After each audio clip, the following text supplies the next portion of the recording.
Have you ever been to the supermarket and watched someone come up the aisle opposite you and you've thought, I know that person, but you're just not quite sure enough to say hello? Well, my next guest might have been one of those people. Go back 20 odd years or so and you might have heard him preach as he held evangelistic crusades up and down the country. Maybe you'll remember him from Lifeway College or from a Christian school or two that he was involved with. He was also the CEO of Family TV Network. He's produced episodes of Veggie Tales, and he was the brains behind Buzz and Poppy. And today, well, not only has he successfully made and produced the wonderful animated movie Mosley, but he started to preach again. Or did he ever really stop? He's not coming up opposite you in the supermarket, but he's here. His name, Trevor Yaxley. And to my eye, Trevor, you haven't changed in 30 years, but here's the question. When you were 16, did it ever occur to you that one day you might be the boss of a $32 million animated movie? Well, really, I'm not the boss, my wife is. When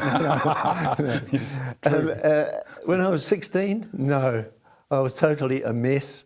I didn't know what I was going to do with my life. I had no idea whatsoever. I just arrived in New Zealand and from the UK, and life was sort of really beginning for us. So, no, I had no idea at that stage whatsoever. So you didn't become a Christian till you were in New Zealand? Correct. Yeah, when I was, I met my wife, Jan, 47 years ago, and we became Christians about 6 months before we got married. You know what, I have a friend of mine who reckons that he was there the night you became a Christian, and I was talking to him a few weeks ago saying that I was going to be chatting with you on the program, and he said, I was there the night that Trevor got saved. So I asked him to record a wee something for you. Do you want to have a look? Yeah, okay. Yeah, absolutely. Have a look at this. Hi, Trevor. I just remember going back 30 odd years, more than that, sorry, you're about 30 years old, I think, at the time, when you came to church on the Sunday night and you gave your heart to the Lord. I think you were with Maury Scott that night, from memory, and possibly used to work with him, I think. That's a long time back now. I'm just so pleased to be able to catch up with you again, hopefully, very shortly. In the meantime, carry on, man, you're doing a great job. New Zealand artist Randall Frew, do you remember him? Very, very well. Yeah, I remember actually Randall calling me one day and saying, I've got an opossum in my lounge. It's running all around my lounge. Have you got a 22?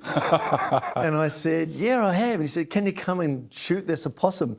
So I remember climbing all over his lounge until this opossum got on the floor. And I got on the sofa and I shot it through the floor so it didn't sort of, cause any other damage. So, yeah, I remember Randall very, very well. A great artist, a great artist. I was just thinking, you had to come from England to New Zealand to get saved. My dad is Dutch, and he often says that the Lord made him come from Holland to New Zealand before he found him. Right. Does that can you connect with that sort of thinking? I can. I think God definitely has a purpose and plan for each of our lives. Finding that plan sometimes is not that easy. But God gives us nudges and pushes in certain directions. And I think for me, that was, meeting my wife at 16 and a half years old, just after arriving here. And that sort of took us on a road that led us to becoming Christians. And for a lot of people, you're known as an evangelist, and for some, it may even become as a surprise to know that you've been so heavily involved in movies for so long. When was the move across to being a movie person? Wow. I think it came out, my wife and I sort of had a habit over many, many years of just taking some time aside, some solitude time, just not for prayer or not for Bible reading, nothing, just simply to go aside and just be on your own and quiet. And one of those particular days, I was just sitting in my office looking out of the window. The night before, Jan and I were talking in the lounge and we'd forgotten to draw the curtains and it got dark outside and suddenly there was this thud on the window and Jan got a fright. What was that? It sounded like a stone hit the window. And I went outside and it was a hoo-hoo bug, and hence Hoo-Hoo Studios.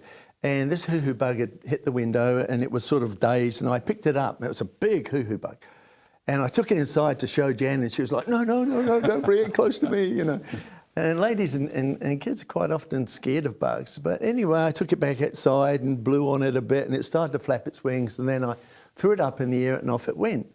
The next day, just sitting in the office, this thought came to me, this weird thought, you know, have you ever thought of reaching children, you know, with cartoons using hoo-hoo bugs?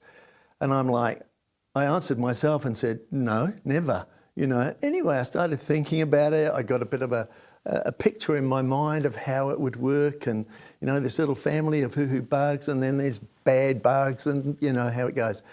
And in a forest, on a little island, in a river, and anyhow, I went home and told Jan. I was quite excited. And she looked at me and, talking about your stick man, she said to me, but honey, you can't even draw a stick man. And of course, I can't. But the fact of the matter is, it's never about us. It's always about a team of people.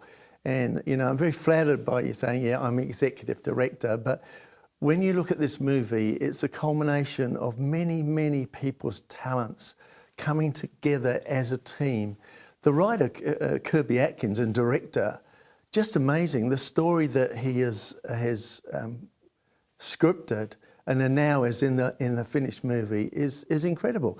When you watch the movie, you actually are very quickly able to empathise with it, to see part of yourself within that movie and get drawn into it very, very quickly. I've got a wee scene to show you from the movie. Okay. I'm not too sure whether I relate more to the little baby or the dad, but let's have a look at it, and we can talk about that in a second. Have a look at this. Okay. Come on, let's go. Big guy. Go where? My new hiding place in the goalies. Come on. All right, guys. Look, I'm sore. I want to go to bed. If I'm going to plow that field tomorrow, I at least want a good night's sleep. Papa, do you know what I would do if I had hands? What did you say? Well, what did you think of that? Obviously, I've seen that clip many, many times.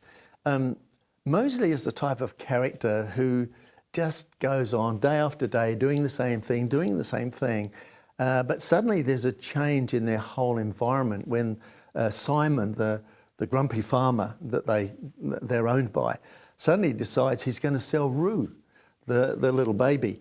And Roo goes off into the forest and finds this cave and comes back and tells his dad, and he's so excited, but Mosley's just not really excited at all. He's got to plough the field tomorrow. But as it happens, you know, with our wives, they're great supports to us. And Bura says to Bura, who's paid actually by Lucy Lawless, she says to Mosley, you've got to do something, you know. And so the next day, Mosley's ploughing a field, and there's this light bulb moment when the plough breaks, he's on the ground, and suddenly Bura's words come back to him, you've got to do something. And so it's the beginning of a journey of self-discovery for Moses, where he finds out who he really is. And I think Jan, my wife, said to me, it's a sort of a perfect blend of adversity faced and courage found. And he suddenly realised that through all the adversities they're going through, that courage is starting to arise in his heart. And this moment, and in the movie, when you see the movie, you see it all over his face. Suddenly he stands up and you see this change happen. And it's the beginning of him going to find his destiny, going to find his future and a future for his family. It's the beginning of a new hope. And boy, today we need hope. I suppose for people watching it, they could say, yeah, we actually do need to do something. We don't need to sit back and just take it. Yeah. So is the idea of the movie to be a help, to be a positive message to us all? Yeah, it really is. It carries a very good positive message right throughout the movie. It's the values that we all aspire to, regardless of whether we're Christian or not. It doesn't matter. We all want to be filled with hope. We all want to persevere. We all want to really see who we really are. That journey of self-discovery when we realise who we are as a person is so important to each one of us because it brings self-esteem, it brings courage, you know, it brings a new life. What interests me is that this movie is not only being released in New Zealand, but it's being released in China, in fact, all over the world. Yeah. So is the message the same all over the world? Yes, exactly the same, because we all need hope. Today, I mean, the frightening statistics of, suicide amongst our young people, it's heartbreaking. A friend of mine is running a program in the UK because, and this is just relating to men, that one man in the UK commits suicide every 2 hours. It's just tragic. We seem to have lost hope, and I speak to many, many young people, and both here and in China, and they've lost hope. And we want to really bring, through this movie, something positive into the lives of not only our young people, but our families. It's a fun movie, it's an exciting movie, it's an adventure movie.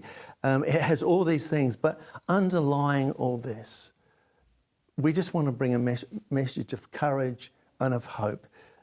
There's a great future beyond the difficulties that we go through. Can I show you another little clip from the movie? And Yeah, I'll get you to tell me what you think about this. Have a look at this. Mosley, look at yourself. All your life you've thought of yourself as an animal. I would run and run, and I would not stop until I found them. Do you know that there is something noble inside of you?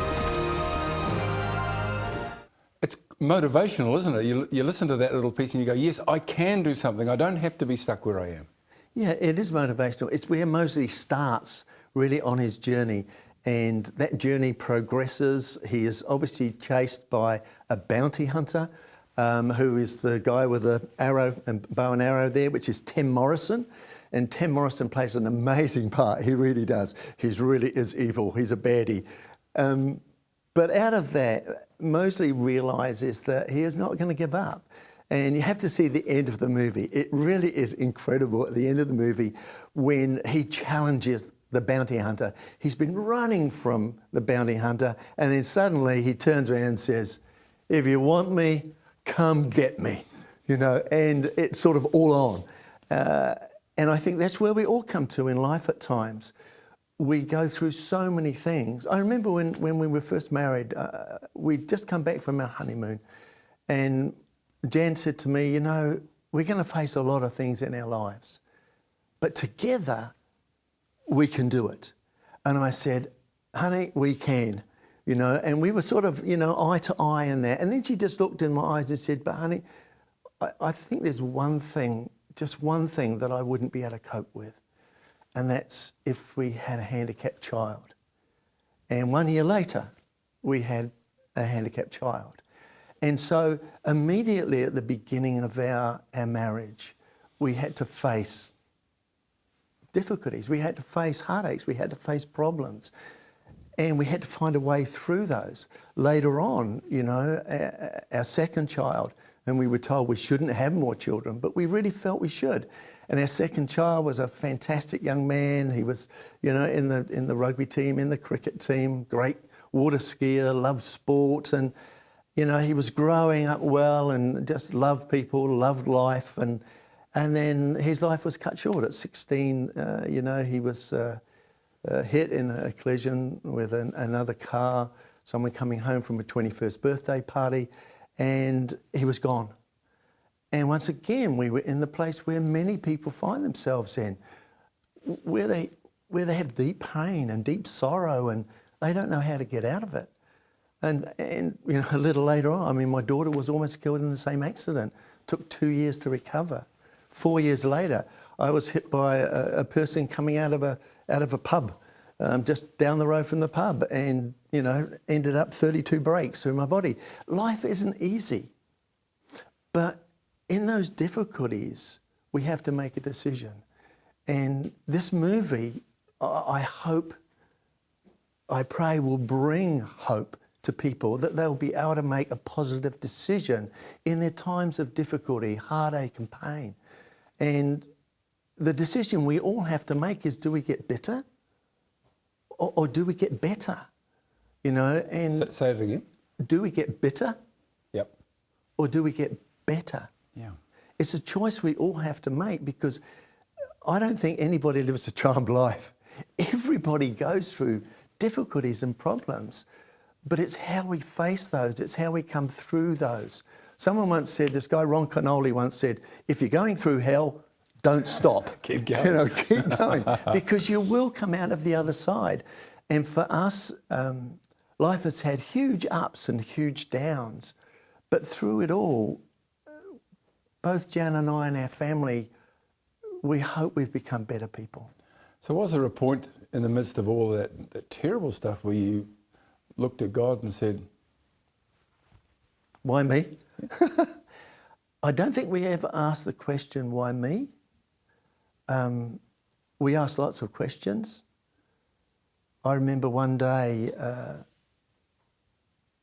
standing in the hospital car park. We'd just buried our son. Our daughter was fighting for her life in intensive care.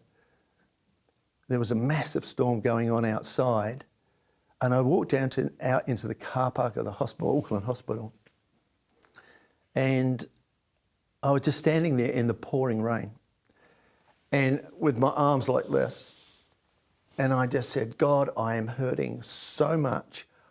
The pain has gone from emotional to physical. I couldn't even lift my arms up. And I think it's moments like those when and this might sound really strange to some people, but I felt God spoke to me at that moment and said, I know. I know. And I'd been saying, you know, it's just killing me. This is killing me. I've lost my son. My daughter's fighting for her life. My handicapped son's at home. He doesn't even know what's going on. And one day we've got to face that and explain that to him. so you said, I know. What did he know? How you felt? Yeah, know exactly how I felt. And I went in and I said to Jan, we're not alone in this. We're not alone. And we've never been alone. I get it with God, but you also need people around you, right? Oh, yeah, yeah. Did that happen for you? It did. And we had two types of people. Some were amazing help, and some were not so amazing help. We had this couple, Lloyd and Vicky Rankin, who were pastors in the local Baptist church, and they got close to us, and they cooked us meals, and they didn't come with answers, and we really didn't need answers. We were past that. We didn't need someone to come and give us a scripture or a verse or preach why, you know, these things had happened to us and why, you know, bad things happen to good people and all this. We didn't need that. And I think even on TV ads today, I see it, and it's so true. When people are going through dark times in their life, when they're suffering depression, or they're, you know, like Winston Churchill went through his black dog times, he used to call them, you don't need a lot of advice. You need friends who will just sit and listen. And Vicky and Lloyd were friends who just sat and listened. And they were so helpful. And at times, you know, people came up, and, you know, I remember one man coming up to me and saying, and I did react so badly. He came up to me and said, oh, how long since your boy was killed? And I said, oh, getting on to a couple of years now. And he said, well, oh, you'll be well over that now then. And something, you know, I just said to him, it was winter time. It was really cold. You know, it was. I think it was snowing, but I can't quite remember. But I remember saying to him, do you cut firewood, you know, with an axe for your fire? And he looked at me and he sort of, what's all this about, you know? And he said, well, yeah. And I said, have you got one of those big axes? And he said, yeah. And I said, well, maybe you'd like to get it and cut both your arms off and see if you miss them in 2 years' time. I was really, you know, I got a real roasting from Jan afterwards, you know, but I felt good. I felt good about getting it out, you know. And it certainly makes the point, doesn't it? It really made the point. And he just looked at me and he said, oh, look, I'm sorry, I just didn't realise. And so for people going through grief, they need understanding. They need to be a listening ear. They need to do the practical things. I mean, I remember my wife 2 years after going to the wardrobe and coming out with my son's coat, his jacket. And we still have it. It still has $2 in the top pocket. And I remember going and getting it, and she was smelling it. And one of the things, if you've never lost a child, that you don't realise is that what you really miss is you miss the hugs, the closeness, the feeling of the muscles on the back, their smell. Each of our children have that. And if you've not lost a child, it's abnormal to lose a child. You're supposed to lose your parents.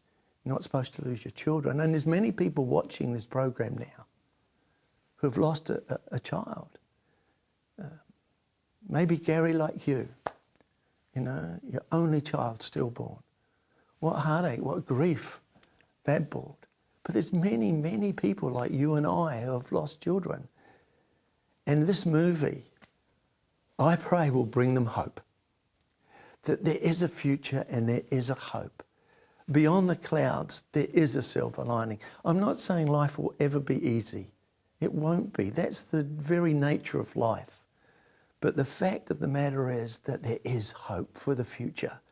Don't throw away your future by taking your own life, which is happening so much to so many people now. So for the whole team, and I know Kirby Atkins and his daughter who plays Rue, Leah plays Rue and does an amazing job, and that was recorded when she was crawling around the floor and they were telling the story to each other. I know Kirby's desire too is that it will bring hope to people, that it will lift people out of where they are to where they can be. Do you think it's tougher to live today than it was 30, 40, 50 years ago? Oh, absolutely. When I came to New Zealand in 1961, I can still remember clearly someone was murdered that year. That year? That year. And it went on in the news for about 3 months. It just went on and on and on. Today, it's a daily occurrence, pretty much. And it can be very heartbreaking and very depressing. But that's why this movie's here. I've got another clip to show you from the movie. Can I show you? Yeah. Of course you've got to say it's your movie. Okay, let's have a look. How far does this go? Come on, I'll show you. And I wanted to put that there because it asks the question, how far could this go? Yeah. And I think that's an important question for you to answer because you've been through some awful stuff, Trevor. I mean, that's just like, I don't know how you can say how you've survived it. So how far can you go? What can you do? I think through every situation we go through, it gives us tools to go through something else bigger. It gives us tools to live life in a way that we've not lived it before. It does give us courage. Mosley found courage. We can find courage exactly the same to help our whole family, to help future generations. And the sky's not the limit. It's beyond that. There is no limit. And this is what I tell young people. You've got a dream. Chase that dream. You can fulfill that dream. Nothing will stop you, only you. What people say can't stop you. You've got a future. You've got a hope. Grasp hold of that future. Run with that future. You'll live a life that you'll look back on when you get to my age at 73. You'll look back on and think, wow, I'm so glad I didn't get bitter. I'm so glad I didn't give up. I'm so glad I persevered because I have obtained my destiny. I've obtained my future. And that's what it's all about. Young people today getting a future and a hope and then living for that, making goals that will see them get to that, order in their life. If we don't, and I tell young people, if you don't have a goal, you'll end up sleeping your life away.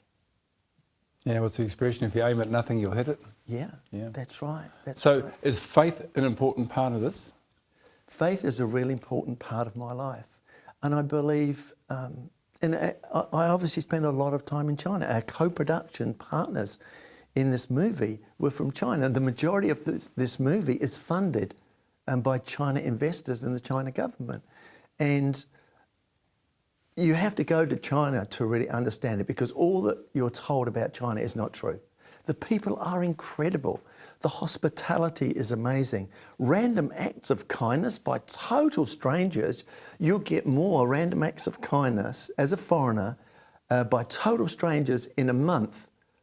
And I've had this than I've had in the rest of my life in every other nation I've travelled to in the world.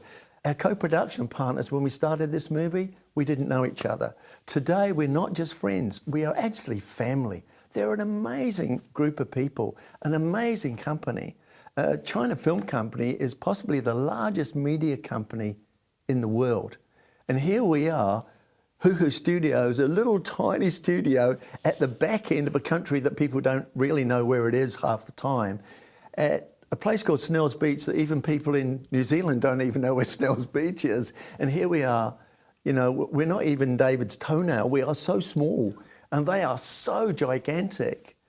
But here we are working together as a team. And this is the first official co-production animated movie ever with China and New Zealand. So it's a real landmark and an incredible miracle, really an incredible miracle. Yeah, a landmark, a miracle, a job well done and a message well shared. There is hope for tomorrow. Trevor Yaxley, God bless you. Lovely to see you. Thank you for being on the program. Excellent. That's great. My pleasure, my pleasure.